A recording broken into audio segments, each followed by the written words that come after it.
Hello friends, आज की video में हम लोग ये पूरा क्वेश्चन तो सोल्व करेंगे, आंसर भी निकालेंगे, लेकिन फ्यूचर पॉसिबिलिटीज़ क्या हो सकती हैं इसी कॉन्सेप्ट से किसी भी एग्ज़ाम में क्वेश्चन आने की। और नेट के पेपर में तो उसी कॉन्सेप्ट से क्वेश्चन आया भी है, तो please keep watching till the end. Okay, इस क्वेश्चन में हम लोगों को फाइन स्ट्रक्चर कंपोनेंट्स बताने हैं, वो भी एलएस कपलिंग के थ्रू। हमारे पास जो टर्म्स गिवन है 3P और 3D। एलएस कपलिंग और जेजे कपलिंग दो टाइप की कपलिंग होती है, हमें यहाँ पे एलएस कपलिंग के थ्रू बताना है। एलएस कपलिंग के थ्रू भी हमारे पास जो इलेक्ट्रॉन्स दिए हैं वो नॉन इक्विवेलेंट इलेक्ट्रॉन है। नॉन इक्विवेलेंट का मतलब है कि इस पी शेल में भी एक ही इलेक्ट्रॉन है और डी शेल में भी एक ही इलेक्ट्रॉन है, 3P एंड 3D। और अगर इक्विवेलेंट इलेक्ट्रॉन की बात करते तो हमारे पास जो इलेक्ट्रॉन होते हैं वो कुछ इस तरीके से होते हैं, या तो 3P स्क्वायर, 3D स्क्वायर या कुछ भी। यहाँ पर एक एक ही इलेक्ट्रॉन है इन शेल्स में, तो ये नॉन इक्विवेलेंट इलेक्ट्रॉन है। हमारे पास नोटेशन क्या होती है कंपोनेंट फाइंड करने की, विच इज़ 2s+1 Lj। यहाँ पर हमारे पास s जो है मल्टीप्लिसिटी फैक्टर है और l जो है हमारे पास जो भी हमारे पास SPDF एंगुलर मोमेंटम होगा वो होगा, और j जो है टोटल एंगुलर मोमेंटम होगा। तो मल्टीप्लिसिटी कैसे कैलकुलेट होगी, let us see. It is 2s+1 for 3P and 3D both the electrons we have the spin half and half. Now to calculate the s, we will do the addition and the subtraction of s1 plus s2, and we will get 1 and 0, these two states. 1 will always give the triplet state and 0 will always give the singlet state. How? Just substitute the value 1 here and we will get 3, that means the triplet state, and substitute the value 0 here, we will get only 1, so it is the singlet state.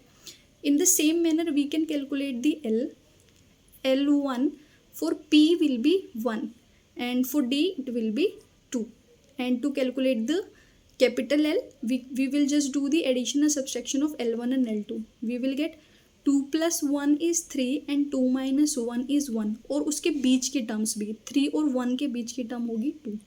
अभी हमको calculate करना है components. Now to calculate the components, first we will do for singlet state and for the triplet state. For singlet state we will take L is equals to 1 first, and to calculate the total angular momentum we will again do the addition subtraction of the all L and S terms. तो 1 + 0 is 1 and 1 - 0 is also 1 because of the magnitude here, and we will calculate the terms in this way. 2s+1 and L is 1 here, so it will be P. Same, J is 1, so 1P 1, and same for S is equals to 2, L is equals to 2, 1D 2, and for L is equals to 3, F3. And now we will do for S is equals to 1. For S is equals to 1, our J will be 2, 1 0. How? 1 + 1 is 2 and 1 - 1 is 0. उनके बीच की terms भी हम लोगों को लेनी है, तो J is 2 1 0 and our term will be triplet state 3P 2 1 0. Similarly for L is equals to 2, 2 + 1 is 3 and 2 - 1 is 1, और बीच की terms 3 2 1, and our term notation और component is 3D 3 2 1. Similarly for L is equals to 3, our J will be 4 3 2, and here are the terms. Now let us see the total terms, total components कितने हैं। Let us see the total components. यहाँ पर हमारे पास ये जितनी भी J values लिखी हैं वो सब एक डिफरेंट component काउंट होगा। तो 1 2 3 4 5 6 7 8 9 10 11 12, तो हमारे पास टोटल कंपोनेंट्स 12 होंगे, तो आंसर इज 12। ये था BRC 2023 PYQ क्वेश्चन।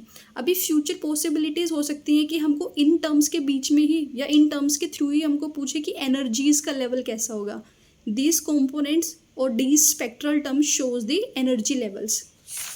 तो एनर्जी लेवल विल बी, जो ऑर्डर है एनर्जी लेवल कैलकुलेट करने के लिए वो मेथड है, अगर हमारे पास S हाई होगा तो एनर्जी लो होगी, L हाई होगा तो भी लो एनर्जी होगी, और लो J होगा तो लो एनर्जी होगी।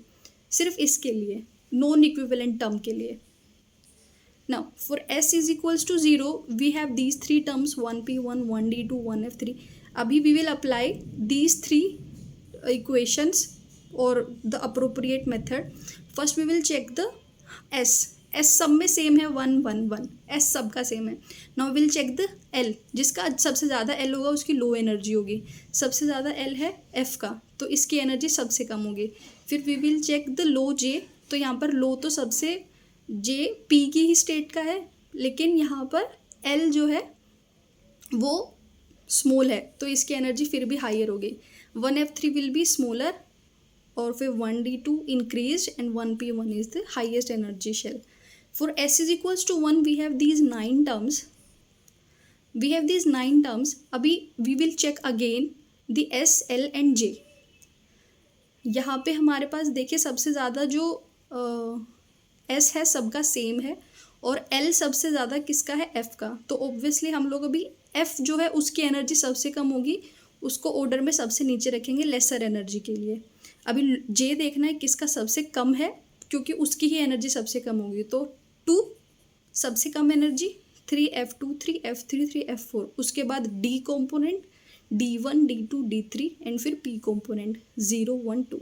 सो that's how you can do the energy order check. Okay, इस कंसेप्ट से क्वेश्चन हमेशा आते ही है, अभी तो आने ही लगे हैं पिछले कुछ टाइम से.